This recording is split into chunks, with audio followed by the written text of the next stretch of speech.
Okay, are we live? So, hello, and welcome to our Team Talk Tuesday. Dave and I thought that we would take your first question, which is, how do we set up for events? And what's a good way to merchandise our stuff so that people will buy it? And Dave here is king of merchandising. He is the perfect one to answer this question. So, tell them all about how to set up their booth. So a couple of things. Like she said, I used to work at Walmart, and so I took some things I learned from when I was working at Walmart and how we merchandised stuff so that we could sell more. So one of the things that we see is variety. You actually don't want to have too much variety. Imagine if you're a customer and you walk up to a booth and it's got diffusers and wax and warmers and room sprays and buddies and scent circles and all that kind of stuff.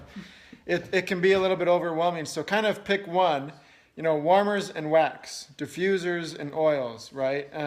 You really don't be afraid you're going to lose a customer because you don't have that room spray or you don't have the scent circle, right? You want to have, I think, a mix of those smaller things so that you can use that to maybe promote some of the other items. So the first thing is you don't want to have too many items that become overwhelming at your booth. The second thing is value. So find a way to show or talk about the value on your booth or the products that you're selling so that you can say, for example, hey, here's a 3-pack of bars. They're this much normally individually, but hey, if you buy 3 of them, it'll be this price. Or if you buy 6, they're this price, right? So make sure that you either show the value or that you show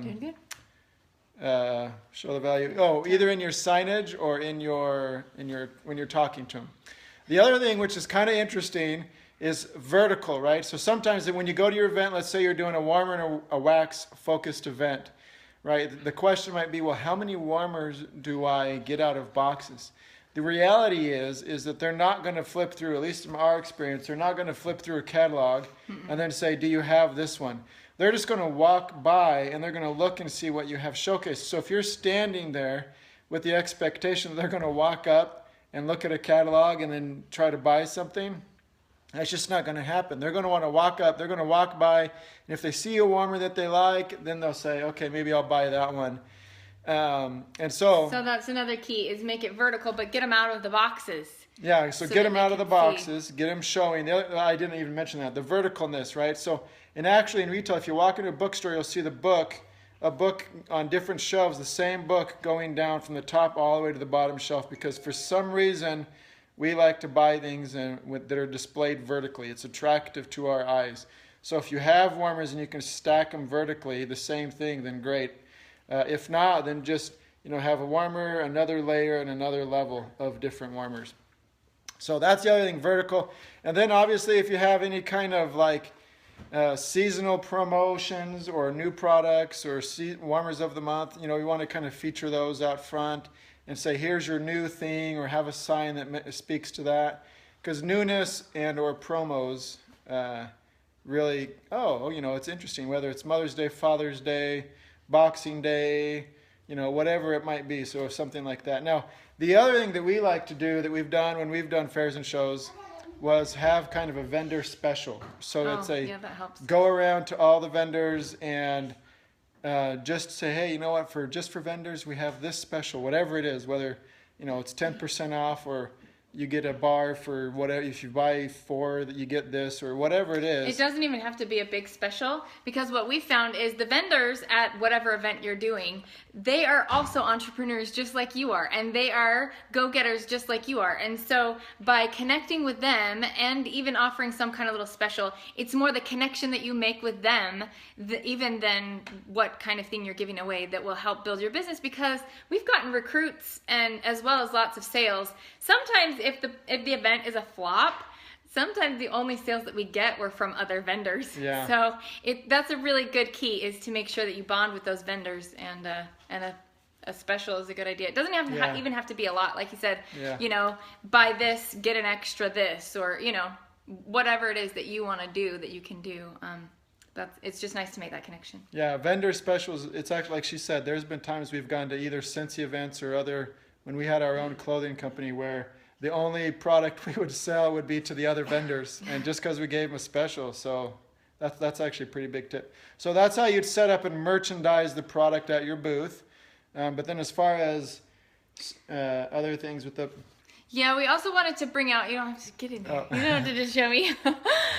We also wanted to make sure that the main idea behind any Scentsy event, whatever it is, whether it's a home party or a basket party or a fair and show or a fundraiser, anything, is to buy, sell, join. I mean, buy, host, join. So you're trying to get people to buy your product, but you're also trying to book parties, yes, even off of an event, as well as join. You're trying to recruit. So some things that I've seen done and that I've done that help are to have some kind of little sign in a picture frame or on a cute chalkboard or something that says something about, you know, host a party and get my special, or do you love something but you want to get this at half off? You know, talk to me about how you can, and then they, hello, and then they'll host a party so that they can get whatever it is that they want, or get more of it. If they are just a great customer and they love everything about Scentsy, then you can, okay, go ahead. Then you can tell them, you know, host a party and you can get more, or like I said, it's a great place to find recruits, especially if you are having a hard time recruiting like we all do. We need to expand outside of our circle, outside of, you know, the more you can find, the better. It's a great way to really expand outside of your same people. So another little tip that we both talked about that really helps, we've seen a lot of booths where people stand behind their booth, behind their table, and they, so far away, and you want them to come in close. Oh, and I'm getting kisses. Okay, Macy, let's talk to the people. Say hi. Hi. So you want to smile, you want to say hi, just like Macy did. And here's a secret tip. I took her, no, it was Sadie, my other baby.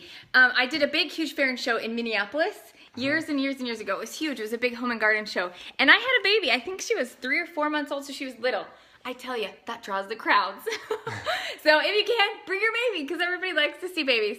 Say hi, Mace. Hi. So anyway, don't be afraid to be friendly. You don't have to accost them, I promise. You don't have to be creepy, but it does help if you're friendly and just say hi. You don't even have to like go out and attack them, but if you just say hi and say, hey, do you like fragrance, or do you like candles, or have you ever heard of Scentsy? That was kind of my favorite thing, just to, have you ever heard of Scentsy? Just because what else do you say? But if nothing else, just smile and say hello, and yeah, I say, you don't have to get out. I'm back, my arm's growing tired. So anyway, and I'm done talking, but those were just some of the tips of how to set it up and how to run it and what to say, and especially make sure that you're always focusing on buy, host, and join so that you can make the most of your event. Even if you don't sell a lot, it will be super successful if you can book a party or two and get a recruit off of it.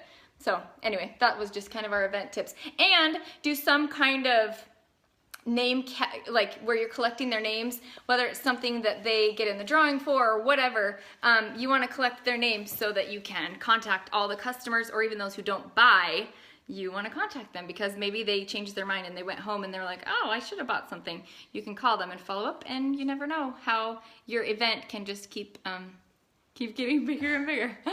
And bigger. And there we go, we're getting bigger and bigger. So anyway, I'm sure there's a lot of different tips, but those were kind of some of the things that we thought of, getting all the product out so they can see it, maybe not overwhelming everybody. If you have something that you really want to sell, like let's say you really want to sell a diffuser, feature that, oh yes, kisses. Feature that as, you know, kind of front and center, and demo what you want to sell. So anyway.